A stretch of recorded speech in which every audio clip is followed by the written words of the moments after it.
Hello, my movie peeps. I just got done watching the latest Pixar movie, Elemental. And with Elemental, we follow the story of Ember, a child who comes from a fire immigrant family, moving to Elemental City for a better life, and for the most part, things are better. That is until one day, a city inspector by the name of Wade comes to their shop, threatening to close the place down. Ember must now do everything in her power to make sure her family shop stays open. And that's all pretty much say without giving spoilers to you guys. This will be a spoiler-free review.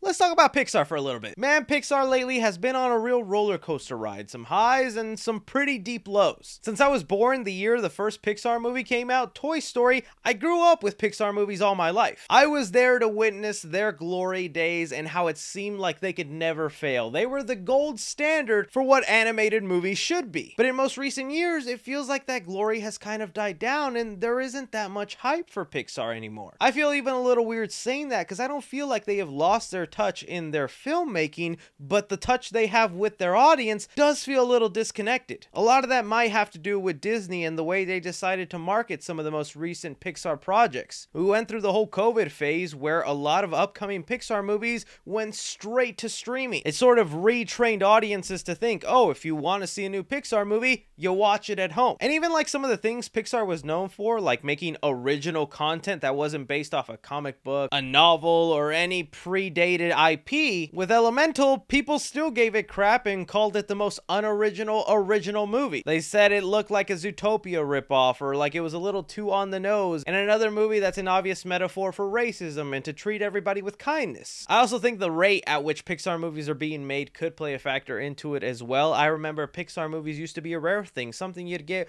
once every 5 or 4 years, and now it feels like they have 2 or 1 every other year. It's not as much of a special occasion. And really just mentioning all that to give you an idea of my headspace of where we are with Pixar movies, because I gotta say with Elemental, it brought me back to what it was like going to a Pixar movie back in the day. Like starting off with, I completely had forgotten Pixar movies start out with a little short film in there. That's always such a nice fun treat that you get when you go to watch a Pixar movie, and seeing that short pop up right before Elemental, I was like, I completely forgot they did this. I can't believe Disney like retrained my mind to not make me remember what going to a Pixar movie felt like. I watched so many of the newest ones just straight on Disney Plus. But putting that short aside and focusing on the actual film, like, I had a really good time with Elemental. This actually always happens to me with Pixar movies. I will see a trailer for a new Pixar film and I feel like they do it on purpose. They definitely heavily rely on the fact that we're Pixar and we're gonna give you a good movie, so just deal with the fact we're giving you very little information in the trailer, because for the last like 5 Pixar films, when the movie starts and the actual plot gets going, I had no idea this is what the movie was actually gonna be about. Like when Luca came out and that movie was about a kid trying to get a moped,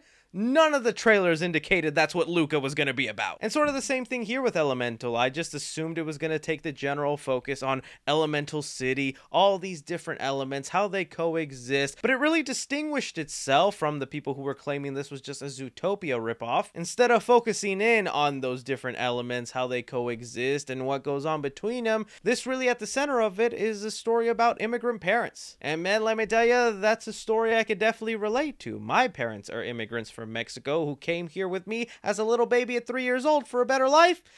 And man, did Pixar know how to pull my heartstrings in certain moments. And I totally understand that's a subjective thing not everybody will be able to connect to, but I found that aspect of the movie so beautiful. While you definitely have your on-the-nose moments that are obvious metaphors for, you know, racism or bigotry and stuff like that, that unfortunately is still relevant to the world we live in today. I love how the movie didn't necessarily like focus in too much on that, make the movie just about that, and kind of become an overbearing message on that. The dynamic between Ember and her family and this shop I thought was really beautifully crafted. It also helps that the animation in this movie I think also looks great. A lot of the water or fire effects or just even the different elements in this city look really breathtaking. I saw the movie in 3D, and although I don't think it's necessary for you to, it did add a layer of depth that I appreciated. One aspect of the movie I was expecting from the trailers is this romantic relationship between Wade and Ember. Like, that is just as cliche as it comes, right? Water and fire, they cannot coexist. How can they love? Oh, they can love. Admittedly, their relationship started off extremely rocky. While I really enjoyed Ember's character and everything attached to her, Wade was a character that took some getting used to, man. That when the first like 20-30 minutes of Wade content comes in, I was like, that's who she falls in love with. This is the romantic pairing you're giving me. All right, man, let's see you win me over. And as the movie progresses, Wade does win me over. In fact, it wins me over so much that there's a good argument to be made that this is Pixar's first rom-com. It takes all the elements you would typically see from a romantic comedy and it throws them in here, from the starting to enemies, to then maybe fall in love, to the I can't be with you, to all the other cliche steps that you've seen done a million times. It was kind of fun to see that play out this way, and although, again, you're expecting it to be very cliche, Romeo and Juliet, two worlds apart kind of thing, I thought it was so beautifully handled the way it's done, and you do root for this couple and you want to see it come to fruition. That's the stuff you go to a Pixar movie for, that character development, that world building, the thing that makes them stand apart from all the other animated studios out there that, although they're starting to do really amazing work out there, Pixar still finds a way to bring in that magic that makes me feel just so happy inside. I'm not going to call Elemental one of like the best they've ever made, but it's certainly not the worst.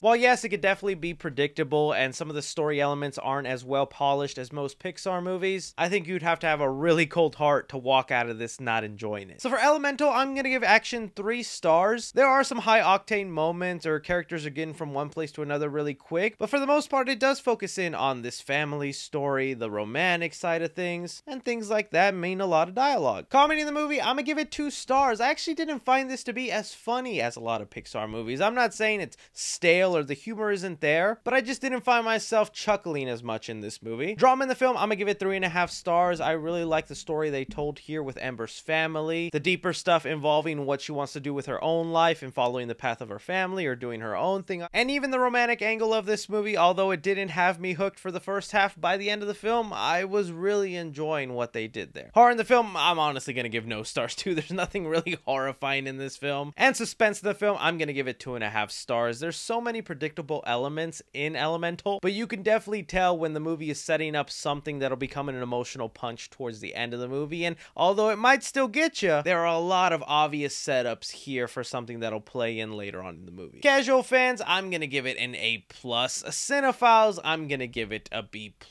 and critically, I'm going to give it a B-. For Elemental, I think this is still Pixar doing good work making a nice animated film that deserves to be seen in theaters.